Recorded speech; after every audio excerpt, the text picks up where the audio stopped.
Hello and good evening. You are watching the Policy Times, world's first policy and development media.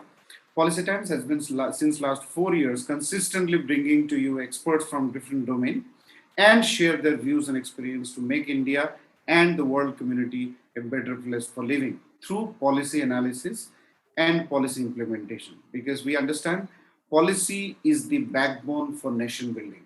Whichever nations have better policies and they implement their policies in a better way are the ones who are successful over the ones who may not have the better policies, or if they have better policy, a weaker or poorer implementation of those makes a nation failure.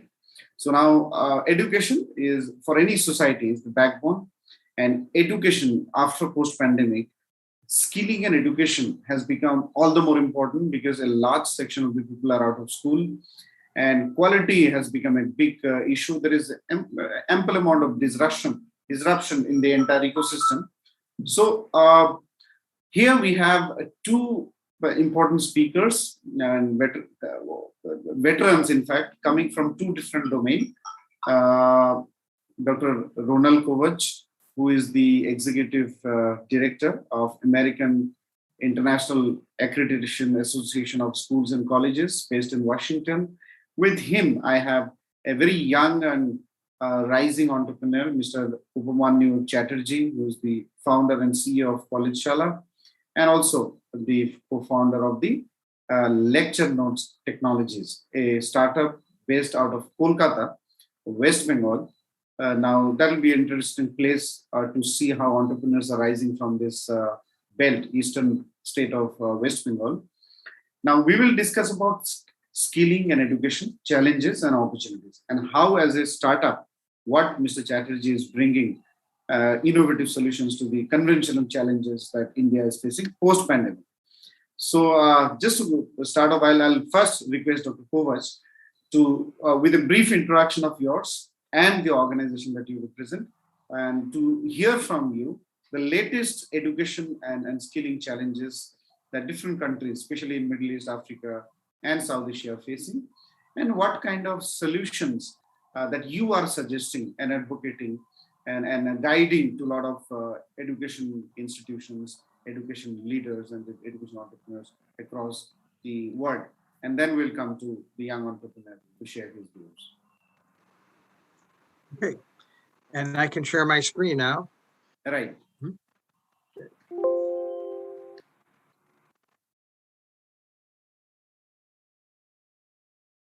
Well, thank you, Akram. I appreciate that introduction, and it's a pleasure to meet Mr. Chatterjee. Your screen is not visible. Oh. So first go to Zoom and then share screen and then leave it. Okay. 1 second. Right. So in the meantime, if I may request Mr. Chatterjee to briefly introduce yourself by the time Dr. Kovac shares his screen. Yeah. So Dr. Kovac, you continue sharing your screen. Yeah. So I started off when I was in my first year of college. I am currently in my fourth year of college. And we are mainly building towards the non-technical undergraduate students, BCom, BBA, BCA and all, who so far have been continuously being neglected by the existing tech. So our focus is ideally to ensure that they study from top professors of their own university and are able to have defined learning paths which enable them to either fulfill their higher studies aspirations or their job-oriented aspirations with the right kind of focus and the right kind of mix that is required. Excellent. Thank you. Dr. Kovac, over to you. We can see your screen now. You can see now. Yeah. You can fully, you can give the full screen sharing thing. Yes. Can you see it now? Absolutely. Please go. Okay. My apologies for that technical glitch. So it's my pleasure to speak about skills and attitudes and employability skills. And I think our quote here is that once a career is chosen, the person is stuck with it. Well, that's a myth. So we know that career development specialists tell us that an individual will spend will transition 5 to 7 times in their lifetime, their working career, to different positions. And these positions will certainly require different skills. So my presentation today and my comments are about how do we change the educational process so that individuals have skills that are adaptable, as opposed to going through secondary school and then university or technical school, and then transitioning 5 to 7 times. Not only do we know that the field changes, the discipline, but the technology, but also the skills that are necessary. So just a little background on AIAASC. We are a organization that accredits schools and colleges across the globe.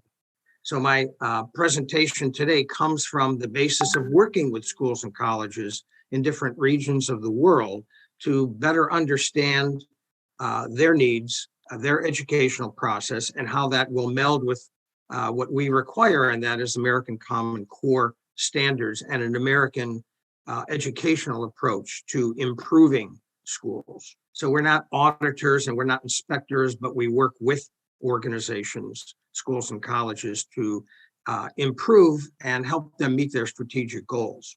So today my remarks are about employability and talking a little bit about hard and soft skills. That will lead us to a few comments on social and emotional learning, which is very much an important trend now in all aspects of education, as well as experiential learning or experiential education. Most importantly, as I mentioned before, that the skill of learning how to learn should be the foundation of all learning at all levels. So while it's important of the subject matter for students to master, and there are certainly both formative and summative ways to identify that, most importantly, the biggest job or the most important job that educators have is to teach students how to learn. How to learn isn't just reading. How to learn isn't just using lecture, but how to learn involves much more. So we'll talk a little bit about what that much more is, because this relates directly to employability skills. So to understand the definition of employability, it's having life skills to be hired and stay hired. As I mentioned, people change jobs multiple times throughout their career, and these different lines of work or different industries require different ways to learn. If we don't teach students how to do this, their ability to adapt to new technology, to new learning, will be lost, and they will not be as attractive to employers. So when we talk about what employability skills are, these are reasonably universal. And so I'm not going to read through the list that is involved there, but I think all of us who have been in skill development and education and in business know what these universal employability skills are. So if you notice as I take this list, number 8 is adaptability, and that's really the basis of my my remarks today. And the ability to multitask, to have a willingness to learn, and using everything from common sense to multitasking and so on and so forth. So these universal employability skills are what the research and the scholarship will show that are really across all regions, all cultures. But the focus on 21st century skills are on 3 main areas, and that is learning skills, literacy skills, and life skills.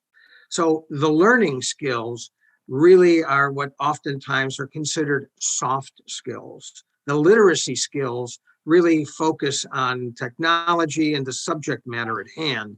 And the life skills have to do with working with other people and being effective, leading others, developing the kind of social skills that make all employees productive.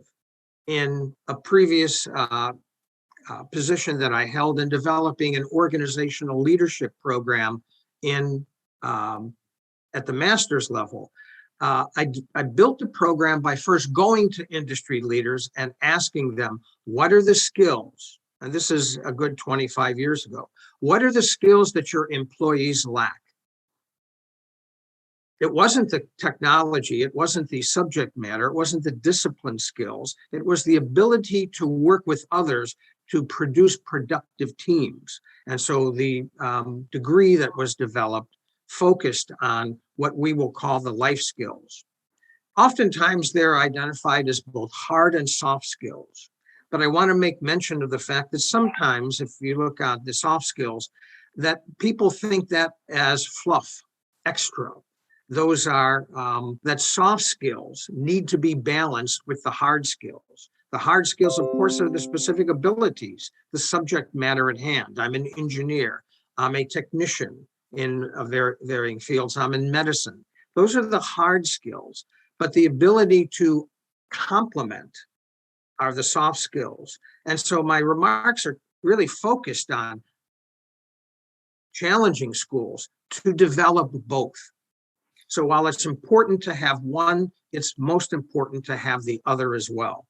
And so you can see that the skills should be well-organized behaviors and very goal-directed, but they're different. So it is, though I'm not presenting left brain and right brain, but it's sort of a dualistic approach to learning. And so my remarks today are focusing on how can we challenge educational systems to develop these skills both from the early years on, all the way through secondary into university life. And then we're preparing people, as what we said before, for employability skills. So things need to be experience-based and applied learning. So I'm going to be talking and making a few remarks about what I term and what others term as experiential learning or experiential education. So hard skills and soft skills need to be balanced. Which is more important? Well, research shows us that actually about 40% are the subject matter, the hard skills, and the other 61% of work life really focuses on soft skills. And so anyone can find the research today that says that there's a balance, but it in a sense is a bit imbalanced. And that's how important the soft skills are. And that's why there's a movement in education, particularly at the primary and secondary level, to focus on social and emotional learning so that students know how to manage themselves and their emotions, that they have a self-awareness, they can recognize, have empathy and recognize that in other people, the emotions and the strengths and challenges, that they can be responsible in their decision-making, that they have relationship skills that are developed, and that they have social awareness. And that's where the empathy for others is concerned. Just the other day, our organization, AIAASC, presented social and emotional teaching. And this focused on the ways in which teachers can develop these skills in teaching students social and emotional learning so that they can adjust. So these are the soft skills that complement what they're teaching in the classroom. So it is integrated and not seen as something separate. So I want to make the point that hard skills and soft skills should be done simultaneously. In the early 20th century, education was seen as the banking concept.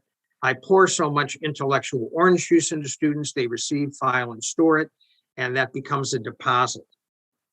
This kind of philosophy, unfortunately, still exists across the globe, of people thinking this is the way that people learn, without an understanding of soft skills, hard skills, and what we'll now see on the screen is the neuroscience of learning, that actually learning develops new neural networks. And it helps when students are actively engaged as participants, that the student is doing the learning and doing the work of the learning, whereas the teacher, the professor, is more of a facilitator. And sometimes school systems have to redevelop teachers to have them understand that learners, that education must be learner-centered and must be active and requires the work more on the part of the student than on the work of the teacher. So it's the sort of advising on the side rather than what we call the sage on the stage. I have all the knowledge and I'm presenting it to you. What does this translate to into when we talk about particularly higher education?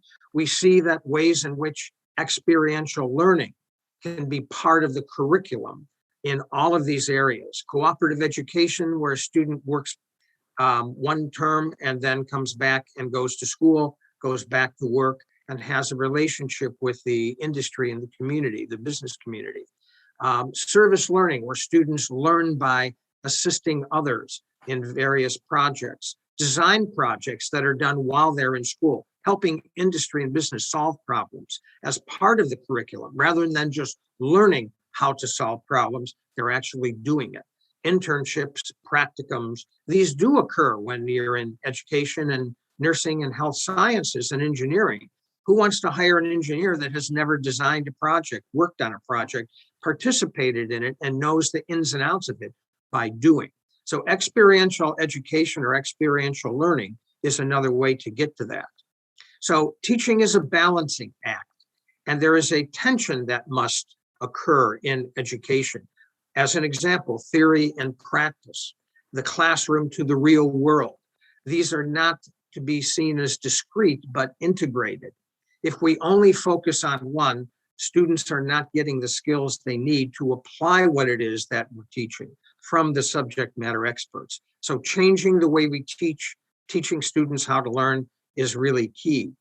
Back in the 1930s, John Dewey, a progressive educator who developed the concept of experiential learning, showed us that the learner is not just a receptacle, the learner is a participant, and that learner must be engaged and not passive, that the teacher is not the main encounter, but is the direct encounter, that the structure by the educator is important, but student choice is important as well. So again, it comes down to guide by the side or sage on the stage. And so even in the US Department of Education, they're talking about these skills and putting out information of employability, so that, as you can see, the kind of information and kind of skill development that is important is emphasized as ways in which we have to prepare students to be better employed.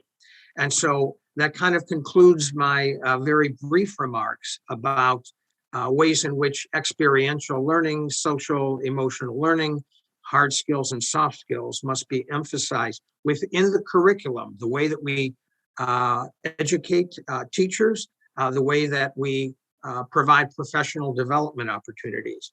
And so my organization is focused on teaching teachers how to better improve ways in which students learn how to learn, rather than just provide them with only the subject matter information. Thank you. Thank you. Thank you so much, Dr. Pavas. I think one of the best presentations I have ever seen on the issue of, developing the skill sets and the problem solving. I think you're very kind. Thank you. My pleasure. This will give a lot of guidance to educators in South Asia. Now I'll come to a young entrepreneur who I think is in the final year, fourth year in education. He's in education as well as he has come up with a edutech. Yeah, I often get that because my entire team, we are now somewhere around 50, 55 members as of now, with people who have 30, 35 years work experience to freshers. And it kind of ends up in an awkward situation always when I'm the youngest person in the boardroom. Right. Excellent. No, what is so encouraging and motivating to us is that someone during his education has started a venture and which is doing pretty well. So let me invite Mr. Chatterjee, Upamanyu, share your views, how the current education system is giving you skill sets, how you are exploring it, leveraging it, coming up with your own venture. Now that venture is also in the education, in the field of education. And in that format, how are you also addressing the issue of skilling the students? one of the things which caught my attention from Mr. Ronald's presentation was that one of the things I agree on the fact that it needs to be learning needs to be experiential. In India, it isn't, sadly. When I see the institutes in the United States and the institutes in the UK, and barring a few institutes in India, majorly they have a mugging up third. So people read from notes, people read from lectures, they take down their pointers and they just write it down in their examinations and poof, they pass an examination. So I see engineers day in and day out today who are doing marketing and sales jobs, or even those are in the direct industry, and I ask them, what have you learned back? We haven't learned anything in our college.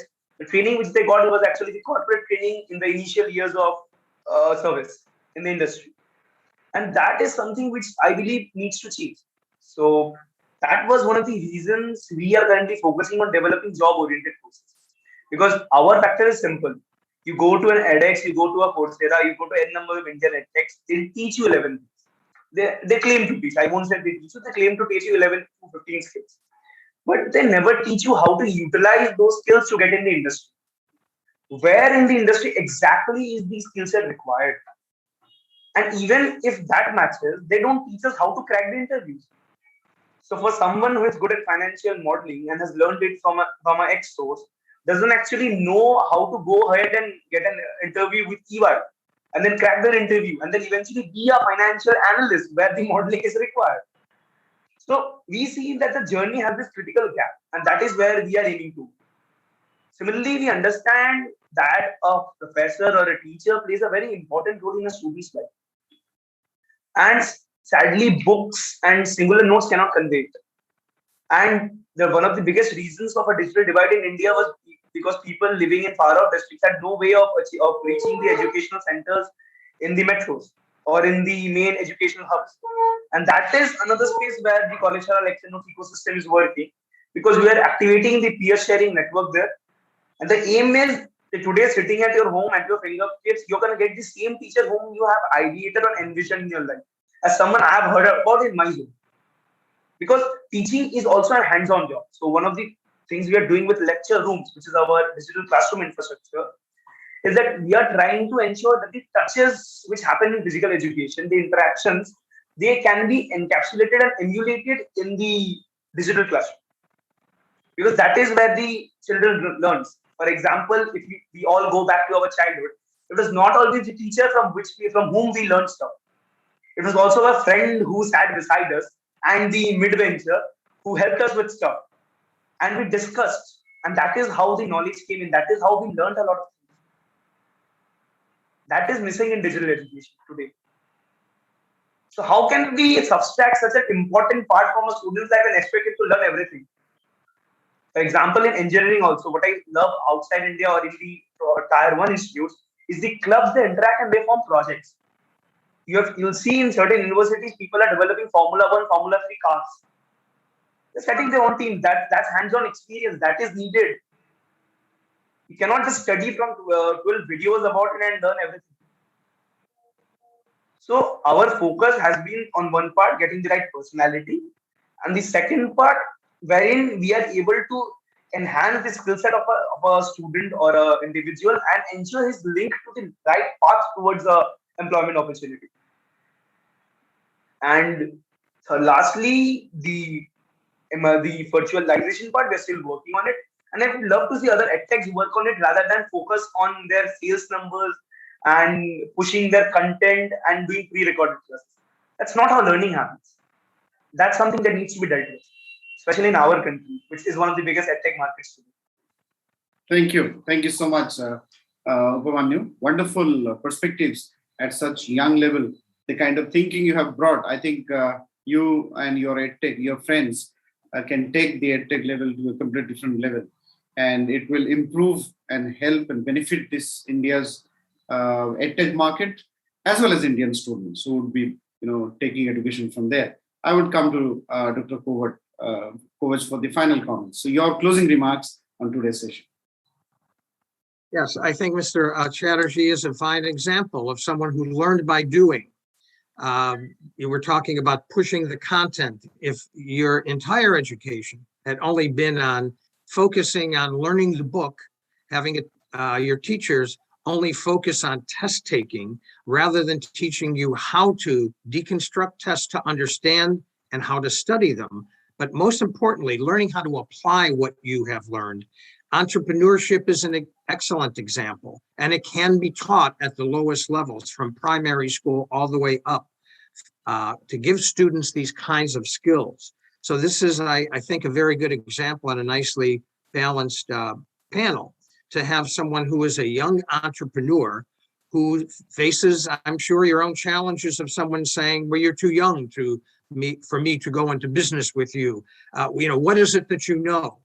That should not be the comment, as opposed to being able to demonstrate what you know, being able to demonstrate what your business model and your business plan is, but you had to have learned that. So fortunately for you, you did learn it along the way, and I applaud you for taking the leap of faith to say, I can apply what I've learned. So I think it's focusing on people like yourself to understand how it was that you were educated, what were the key components, and hopefully amplifying that and then transferring it to other modes of learning and teaching at all levels. So, I'm very pleased to be on the panel with someone so energetic and entrepreneurial, because that's applied learning or experiential learning. Absolutely. Thank you so much, Dr. Kovach and Mr. Chatterjee for joining us today. Brief. So we need to focus on skilling. Skilling has always been part of education.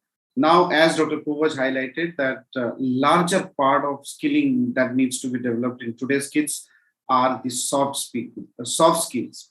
Soft skills are often underestimated or lesser understood by the academic and education community, also by the larger edtech market that exists today. Let us come together to understand more and more of soft skills and create more awareness about those, because hard skills are the ones which can be developed immediately and once a life is enough. But soft skills are the ones that actually also reshape the personality and behavior of a professional or an individual. It actually completely changes the individual, because learning team building, learning working in the team, it takes down all your ego, arrogance, and many other miscreant behavioral instincts that someone has in there. And I have seen, me being an entrepreneur also, there are various kind of kids who come for interview, and especially like Upamanyu, there are many such kids who come with excellent entrepreneurial ideas and views. So this, while needs to be leveraged, also we need to guide others to build and develop. Thank you. Keep watching the Policy Times.